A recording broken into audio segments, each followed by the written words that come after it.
Hello students, આજના લેક્ચરમાં આપણે સ્વાધ્યાયના દાખલા સ્ટાર્ટ કરવા જઈ રહ્યા છીએ.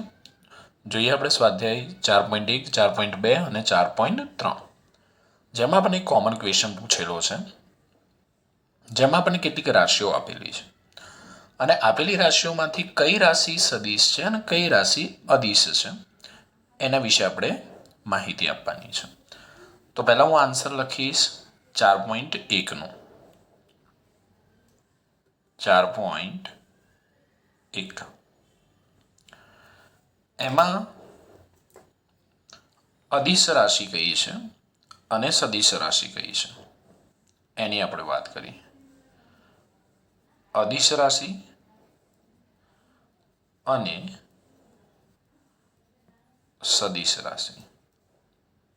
જો તો પહેલી રાશિ આપણને આપેલી છે કદ 4.1માં. તો આપણને ખબર છે કદ એ કેવી રાશિ છે? અદિશ રાશિ છે. ઓકે. પછી દ્રવ્યમાન, દળ, અદિશ રાશિ છે. ઝડપ, ઝડપ પણ અદિશ રાશિ છે. પછી છે પ્રવેગ, પ્રવેગ એ કેવી રાશિ? સદિશ રાશિ છે. પછી ઘનતા, તો ઘનતા એ કેવી રાશિ? અદિશ રાશિ.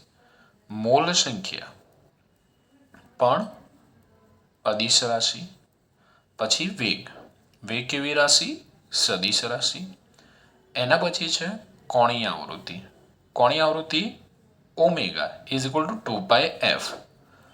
કોણીય આવૃત્તિ એ પણ કેવી રાશિ છે? અદિશ રાશિ છે.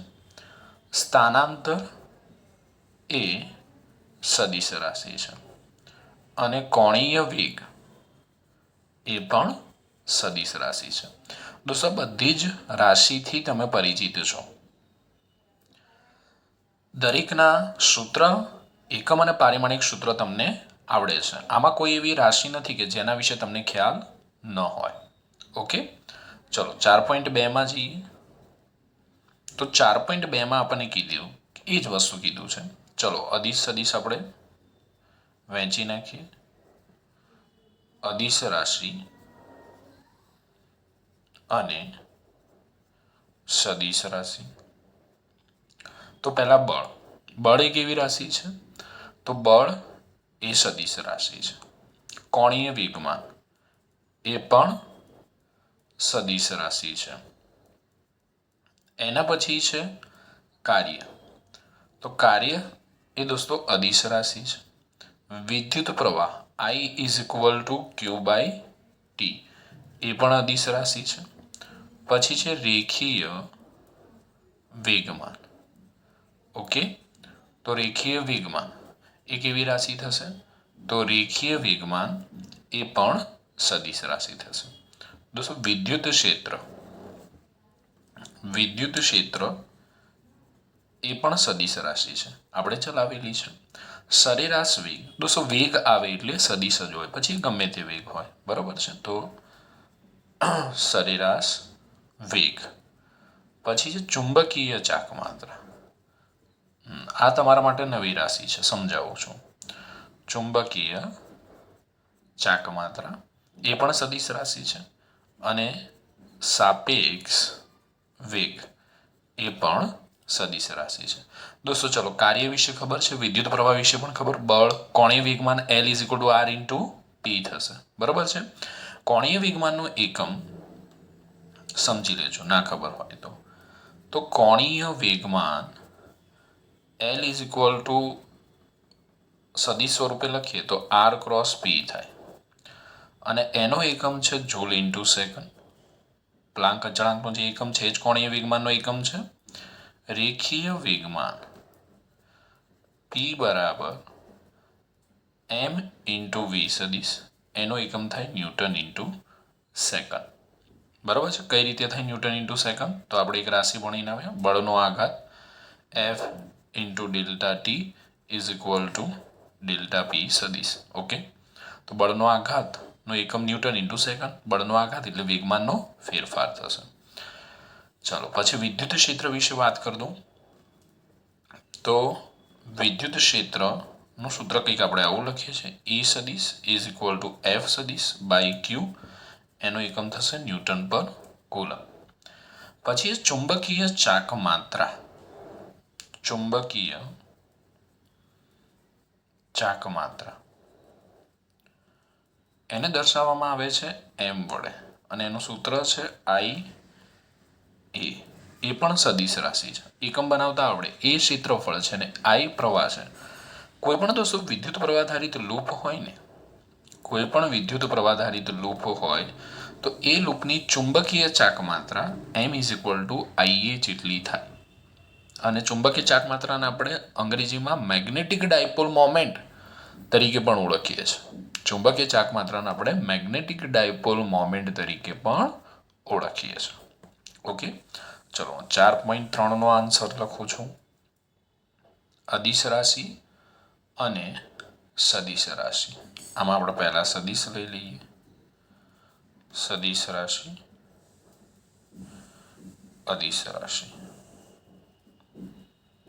ચલો જોઈએ. ચલો તો પહેલી રાશિ કઈ છે? તાપમાન. તાપમાન એ કેવી રાશિ છે? તો તાપમાન અદિશ રાશિ છે. દોસ્તો દબાણ કોઈને ખ્યાલ છે કેવી રાશિ છે? ઘણા બધા વિદ્યાર્થીઓને સદિશ ગણતા હોય છે, પણ અદિશ રાશિ છે. સમય પણ અદિશ, પાવર પણ અદિશ, કુલ પથ લંબાઈ પણ અદિશ, ઉર્જા પણ અદિશ, ગુરુત્વીય સ્થિતિમાન એ પણ અદિશ, ગુરુત્વીય સ્થિતિમાન એ પણ અદિશ છે. ઘર્ષણાંક એ પણ અદિશ, વિદ્યુત ભાર એ પણ અદિશ. બધી સાહેબ અદિશ છે. આપણે એક રાશિ મિસ કરી દીધી. કઈ? આઘાત. એ સદિશ રાશિ છે. અહીંયા આપણે માહિતી આપી ને, આઘાત અથવા એને બળનો આઘાત કહેવાય. ચલો આમાં કઈ નવી રાશિ છે? તાપમાન ખબર છે, દબાણ ખબર છે, સમય ખબર છે, પાવર ખબર છે, પથ લંબાઈ ખબર છે, ઉર્જા ખબર છે. ગુરુત્વીય સ્થિતિમાન નથી ખબર.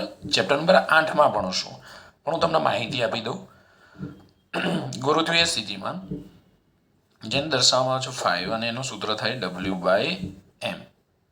W/m એકમ દળના પદાર્થને લાવવા માટે કરવું પડતું કાર્ય. એટલે એનો એકમ થશે જૂલ પર કેજી અથવા એનો એકમ થાય મીટર પર સેકન્ડ સ્ક્વેર.